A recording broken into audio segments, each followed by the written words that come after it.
Hello there, my very good friends. On today's wrestling news, a WWE star who's been missing for a while posts a cryptic return message. Could he be wrestling at WrestleMania 37? Karrion Kross addresses his critics. Randy Orton versus Soulja Boy gets weird. And Bayley addresses accusations of a past relationship with Finn Balor. I'm Adam Wilborn in my spotty living room. And I'm Andy Murray in my wallpapered living room. And this is the news. Okay, let's kick things off by talking about a guy we never talk about on this channel in the year of our Lord 2021. Haven't mentioned him at all lately. Aleister Black.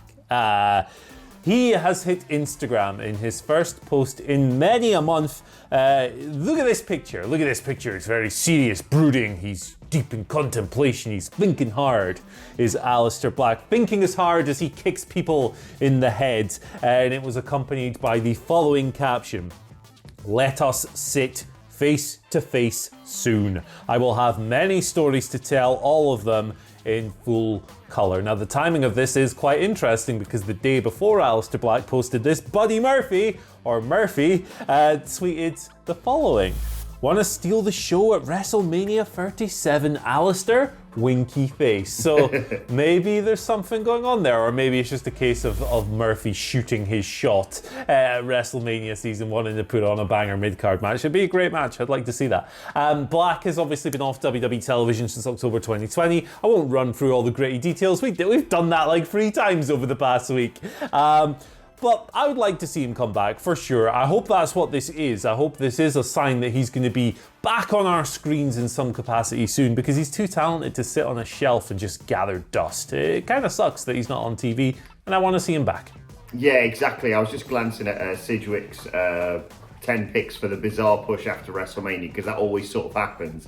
And you just sat there going, I love you, Tucker, but why would you get a push ahead of Aleister sodding Black? Absolutely. And in terms of just a match they've thrown on there, a bit, let's be honest, a bit like Kevin Owens and Sami Zayn, the story of which is flimsy to say the least. Yeah. You know, regardless, on the night, it'll be mint. I think WrestleMania is shaping up to be a brilliant 2-night spectacular. The matches they've put on, a lot of them are contenders for match of the night without question. And like you say, if you have him versus Murphy, who's seemingly not doing anything except just regressing back to being mates with Seth Rollins, why not? I'd rather that than they were just hoyed into the bloody Andre the Giant thing.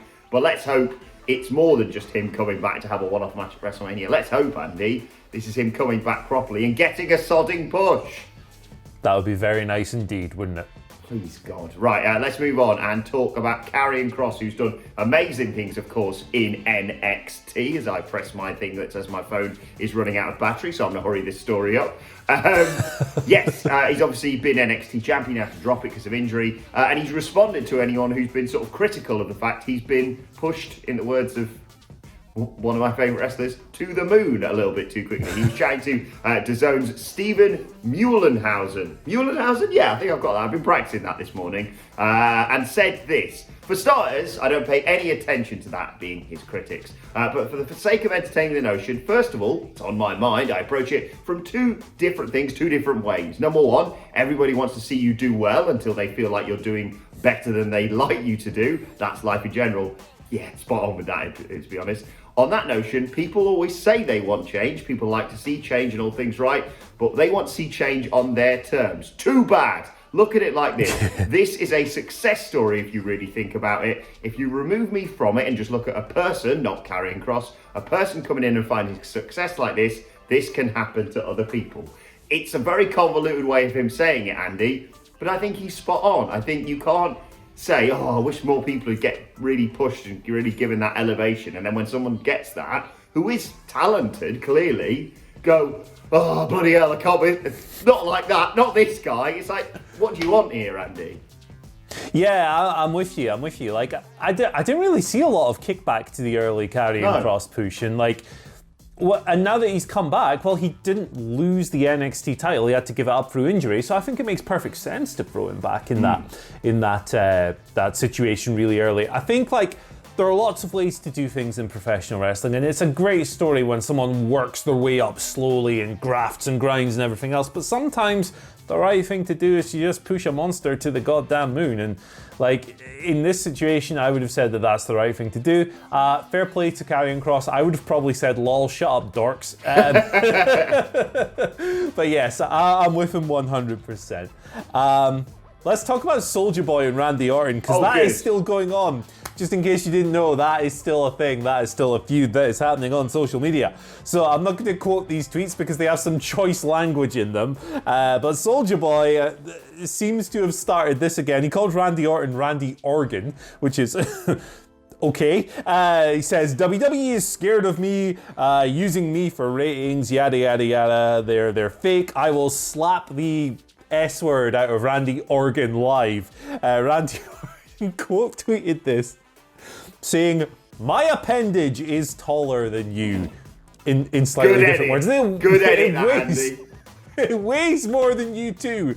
So it's a very girthy appendage, apparently. "Go to bed, you infant. Choke on your keyboard." Wow.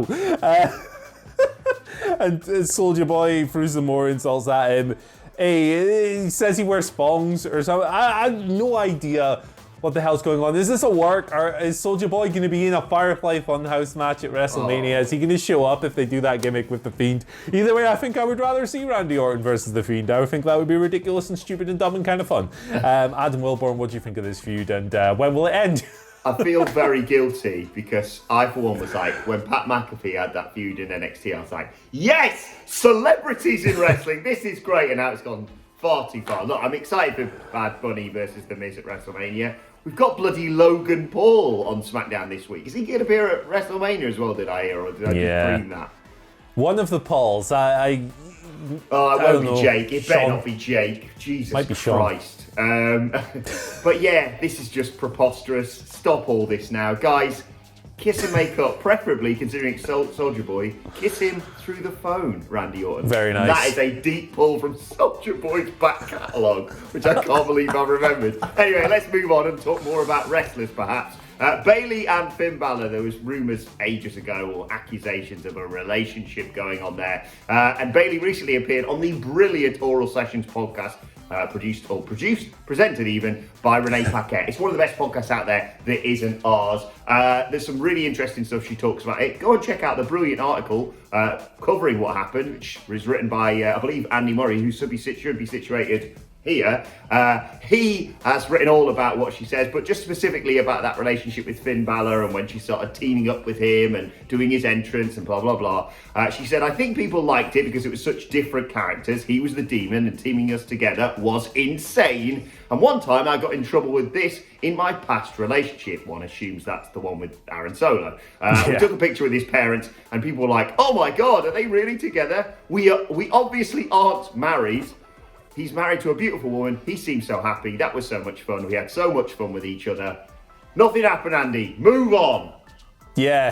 TMZ culture here on the Wrestling News. We got this. We got Soulja Boy and Randy Orton sending tweets at each other.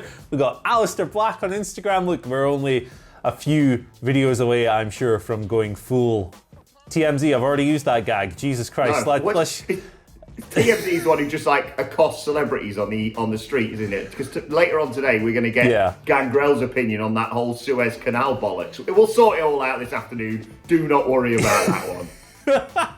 Yeah, I'm going to go and hang out outside Pac's house because he lives here in Newcastle and get his opinion on the vaccination rate in the United Kingdom, which passed 30 million yesterday, by the way. Keep going.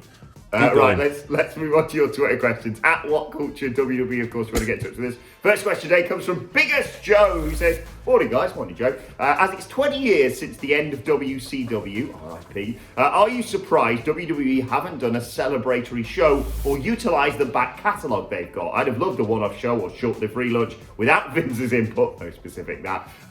See where Triple H and HBK take it. Yeah. Me and Hamlet did a podcast on the death of WCW Nitro over the weekend, which is well worth checking out. But yeah, 20 years, Andy. God, I'm old. Yeah. 20 years gone. 20 years gone. It's a long, long time.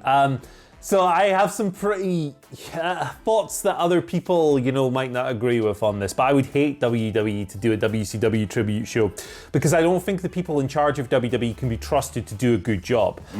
That's not from a creative standpoint or a booking standpoint or anything else. It's just that Vince has always, used every opportunity to kind of rub everyone's face in the fact that he won. Like the entire invasion was about that. As recently as the WrestleMania match between Triple H and Sting, that again was all about showing he'd won a war like 14 years prior with the NWO and DX and everyone coming out. It was ridiculous. It was a fun car crash of a match, don't get me wrong, but the overall message was like, haha, I won. And because Triple H was in that match, he is complicit in that to me, so I don't think removing Vince from the equation would do that. The second problem with like a WCW reunion or tribute run is that 20 years ago, so the guys who were on the last WWE shows who were 25 are now 45. It would be very, very difficult to pull that off with any... Like someone like Scott Steiner, who has been on the record as calling Stephanie McMahon a see you next Tuesday, is probably not going to be involved. Yeah. Sting's in AEW. There's simply too many problems, unfortunately. I love WCW. It's one of my favourite promotions of all time for the good stuff and the bad stuff, Judy Bagwell. But in WWE's hands, I just don't see that going well, unfortunately. Yeah, I completely agree with you, Andy. Like, I'd love to see a Nitro-themed episode of Monday Night Raw. They probably wouldn't do it right now anyway, just because what's the sodding point? No one's going to be there. Yeah. Like, just keep doing what you're doing. Maybe they are going to do it. Maybe next year they'll do the 21st birthday of the death of WCW. Who knows? I'd like to see it, but for all the reasons you pointed out there, Andy, yeah, it's not going to happen. But maybe one day. Right, let's move on to the second question. Steve Smith says, hi guys, with all the title matches announced so far for WrestleMania, to me it looks like they're all going to change hands. Yeah, I think we're all in agreement here, Steve. Is there anybody you think is guaranteed to retain their title?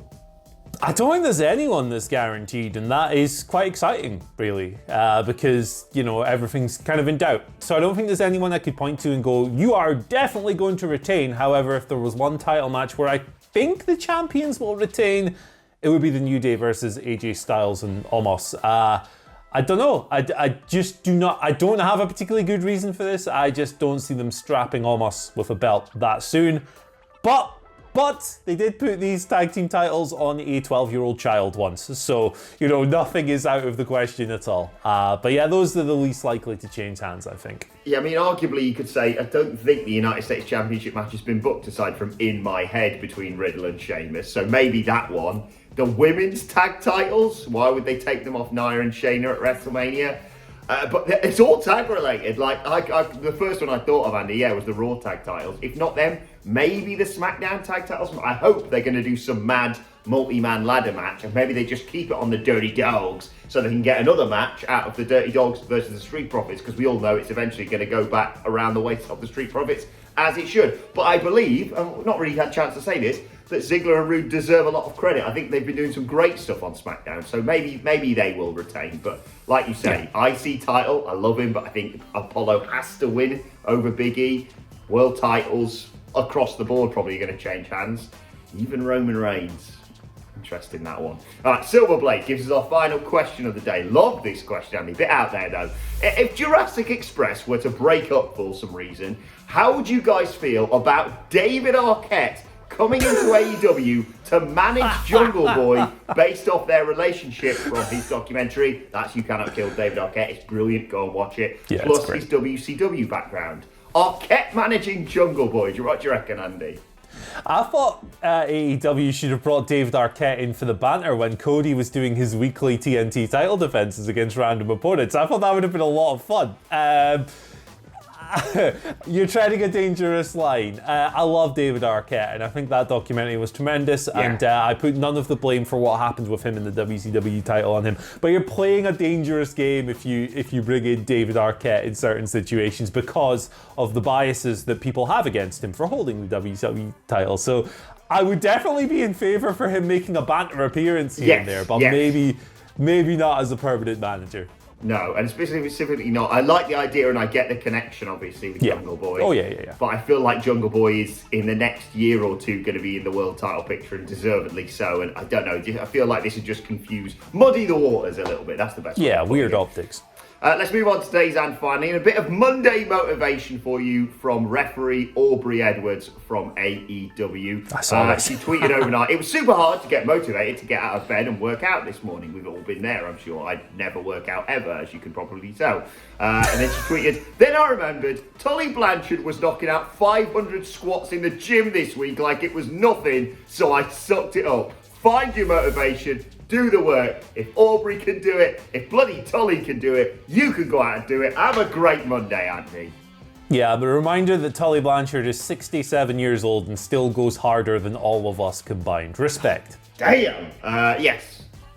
Much love to him and to Aubrey and to anyone who needs a bit of motivation today. There you go. Let us know your thoughts on that and all today's news stories in the comment section below. Don't forget to like, share and subscribe. And subscribe to What Culture Wrestling on either iTunes, Spotify or wherever you get your podcasts from for daily wrestling podcasts. Myself and the Dandy Boy sitting down to preview the penultimate Raw before WrestleMania a little bit later on today. Plus you can let us know your thoughts and Twitter questions on Twitter at WhatCultureWWE. Or actually you can follow both of us. You can follow Andy Murray at Andy H. Murray. The H today stands for Happy Birthday Michael Hayes, King of the Fanny Pack. Oh, yes. Hope he gets a new one. Happy birthday, Michael. Follow me at Adam Wilborn. Follow us all at What Culture WWE. But for now, my thanks to Andy Murray. Thank you for joining us, and we will see you soon.